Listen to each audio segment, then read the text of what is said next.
Well, how many of you have your trees up in your homes yet? Do I see any hands at all? 1, 2. Well, we get the opportunity today, if you have a few minutes after service, because I forgot to write this down in your announcements notice, that we are going to put our barn tree right here in Fuller Hall today after service. So hopefully we'll be able to find all the things that go on it without our two ladies that kind of know what that stuff is. But in any event, we'll find it, and we're going to put our tree up. So please join us if that works for you today. I don't have my tree up yet, but I have all the boxes in the living room. And, oh yeah, I see a head shaking on that. And getting some of the other decorations in. And I am going to put up a tree next Saturday. We have plans to get that tree up. So I am very pleased to see all of your bright and shining faces here today. I know that some of you have been under the weather, so to speak, so I'm glad that you're back with us in full force in that regard. And also that there's so many things that need to be done this time of year that I appreciate you, as I mentioned last week in the Thought for the Week, putting the big rocks in first, putting your priorities where they should be as far as your spiritual life being a top priority for you. And so I'm glad to have you here. Our topic this morning is Love Leads the Way, and it's a bit of a little take on one of Ernest Holmes' most famous quotes, and his quote says, "Love points the way and law makes the way possible."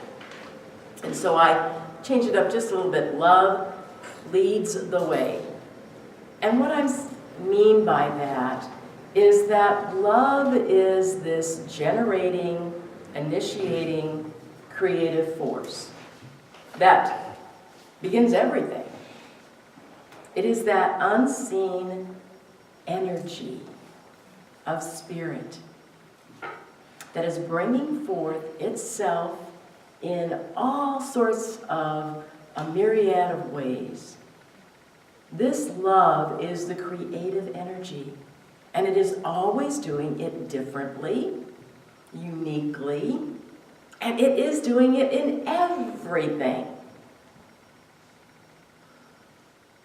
Do you think about the fact that this love is a spark that creates all? What do you think about that? Does that make you feel good? We are here this month. I feel like I have lipstick on my tooth. No? We're here this month to celebrate and remember and recall the Christmas story. We call ourselves metaphysicians that are Christians. And so we love all the symbolism and the stories that come forth from that Christmas story. And we look at that and know that Mary and Joseph, as I said in the Thought for the Week, Mary and Joseph absolutely had this abiding faith, this abiding trust in love, bringing them and taking them to their journey. They didn't know what was going to happen, but they said yes. They agreed, and they went on that journey together. Remember that love generates everything, that it is always unique, and it is always new. I found a quote from Deepak Chopra that said, "The reason that ego and love are not compatible comes down to this. You cannot take your ego into the unknown where love wants to lead. If you follow love, your life will become uncertain, and ego craves certainty." So true, isn't it? When we think about it, we want to know what's going to happen. We want to feel that security. But love, this generating energy, is going to do something new different every single time. Just like that beautiful song that we heard. Oh boy, I better not talk about that.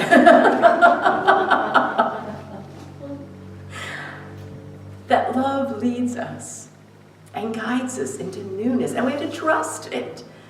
You know, just like Mary and Joseph, trusting that this love is going to bring us a beautiful gift, this baby.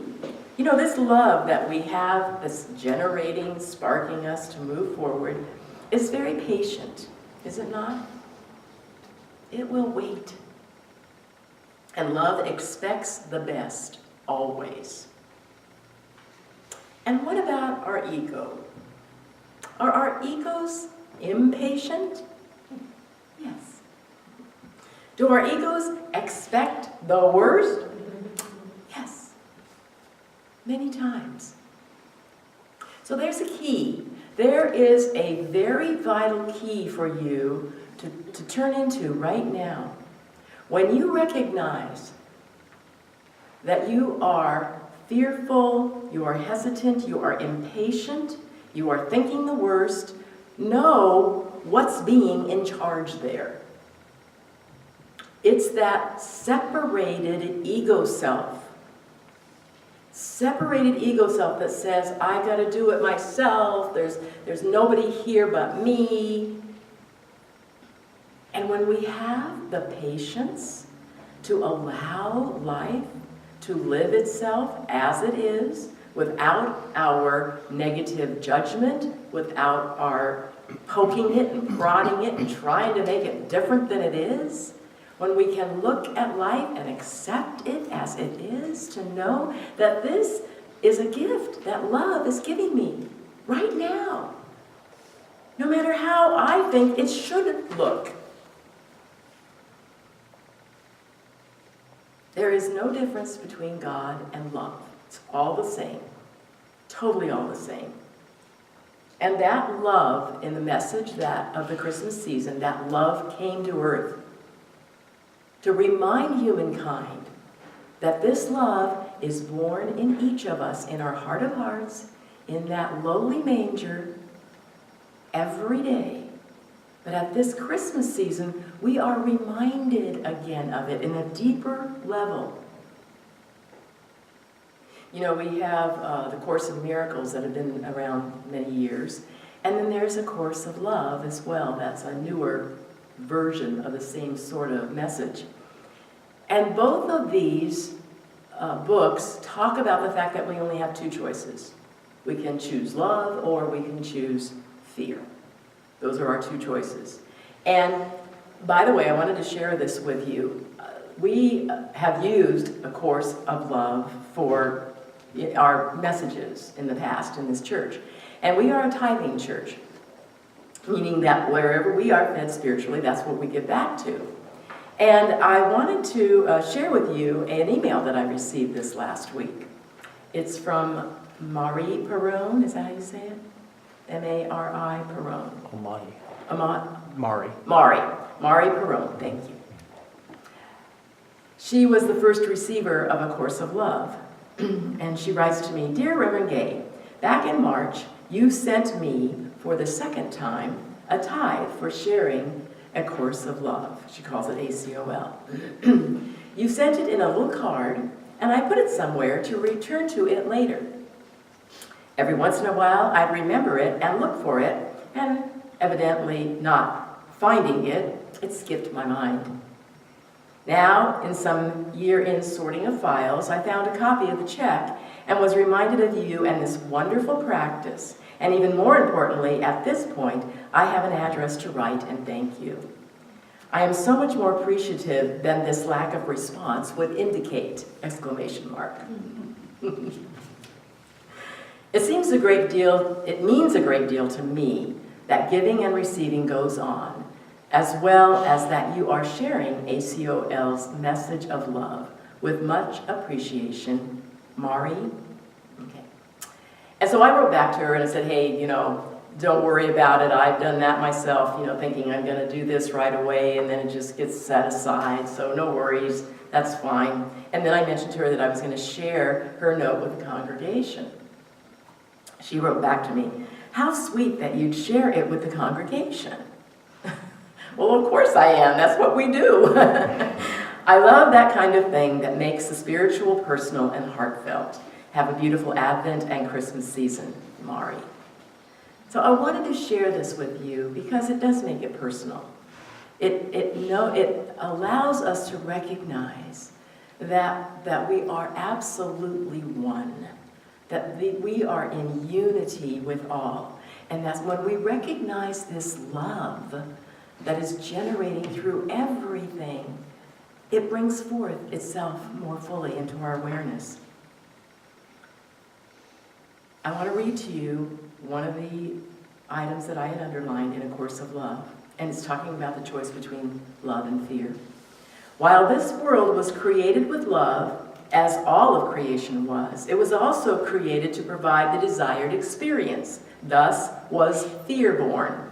For a separate self is a fearful self by its nature. How could it not be?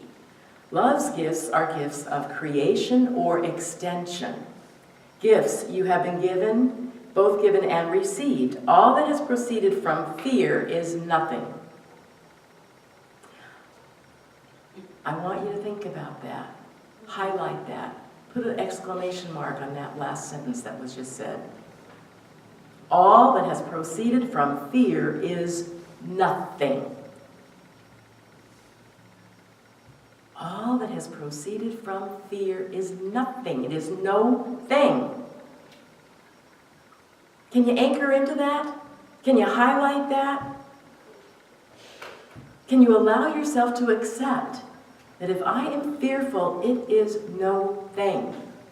I am not going to go there. I can release it. I can let it go. I don't have to multiply it. I don't have to bring it forth anymore into my experience. What I am here to bring forth into experience is love. That's what I am. That's what I see when I look out at everyone else. We are all love in expression. Every time you have a clue that you are in fear, say, "You mean nothing to me. I am stronger. I am bigger. I am larger. I am love." I want you to say that all the time. When we are love, we are open. And when we are in fear, what happens? We clench our fists, we hold our breath. That's not living. When we are in love and expressing love, love has open hands. Love allows. Love lets things come and lets things go. It doesn't hold on to them. Love is eager for the next newness, the next creation, the next offering, the next extension to come forth. There are lots of things to do at this time of year. I want you to be open and receptive and expectant, like a child. What gifts are waiting for you under the tree? As I went shopping last week or so, I know what it was. I ordered Louise Hayes' calendars. You know, how many of you love those calendars, the daily things, right? And so they came in the mail, and so I tucked them over in the part of my bedroom. And I said, "Now, Becky, when we open these on Christmas, let's act surprised." Know that whatever gifts that you are giving yourself, that you are opening this Christmas, are meant just for you. And be surprised. Be joyful. Be excited. Yeah, even if you think you knew what it was, that's okay. That's okay.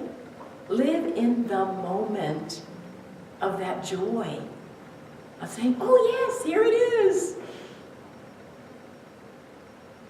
Many times, love comes in quietness. Love comes without a lot of grandiose horns blowing and trumpets blowing.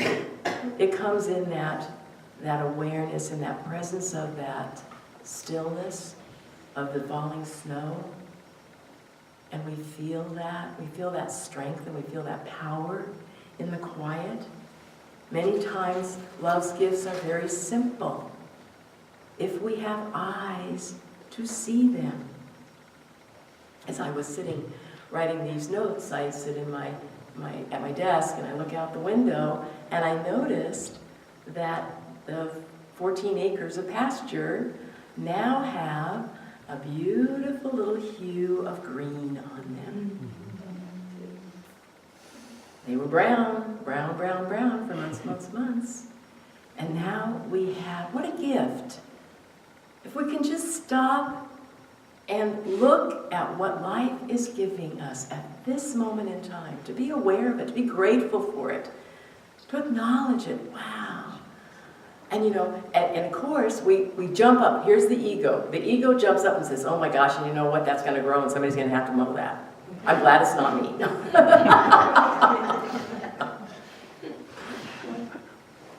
But just live in the acceptance of the joy of the moment, of what it is.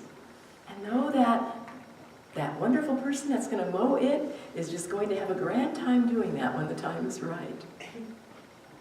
I wanted to share with you another offering from the Course of Love, because it's talking about having present moment awareness. That's what I'm talking about. Present moment awareness, being mindful of what's happening right now. It says, in order to experience the truth, you must move into a state that is real. Nothing is as real as everything. Nothing's left out. It's all whole. It's all complete. All seeking must turn within toward the heart, where the real self, capital S, abides. The heart is the only cause of your experience here. The heart is the only cause of your experience here. When released from the ego thought system, the heart becomes the determinator of what you experience, since you know it as cause. This is what is meant by mind and heart being joined in union, or being wholehearted. It is the real you, or center of your self. Through mindfulness, you will remember who you are. Through wholeheartedness, you will be who you are. It is in this way that you will enter a time of miracles, put an end to suffering, and thus begin the return to love. We came to this earth to be love in expression. Each of us, in our own perfect, unique way. Expect that miracle to come forth from you. To be this love. Listen to your heart. Let it lead you. Let that love in your heart lead you to the gifts, the joy, the peace, the energy that is right here, that's abundant, that is infinite. Nothing is left out. Nothing is separated. We are all one. We are all whole. We are all living this life of love. Let it lead you and guide you this coming week.